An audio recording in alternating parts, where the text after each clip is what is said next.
Kumusta mga tol?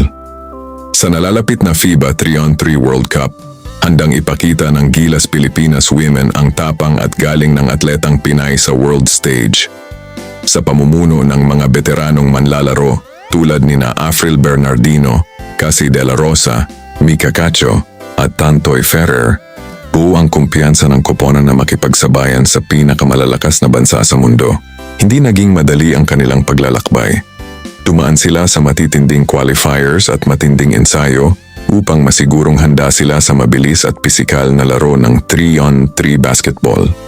Dito, bawat segundo mahalaga, bawat tira kritikal, at bawat depensa maaaring magbago ng takbo ng laban. Bit-bit ng Gilas Women hindi lamang ang kanilang talento, kundi pati ang puso at determinasyon na iangat ang bandila ng Pilipinas. Sa bawat laban, inaasahan ang kanilang walang sawang hustle, matinding depensa, at clutch na opensa. Sa World Cup, hindi lang panalo ang habol ng koponan, kundi ang magbigay inspirasyon sa susunod na henerasyon ng mga atletang Pilipina.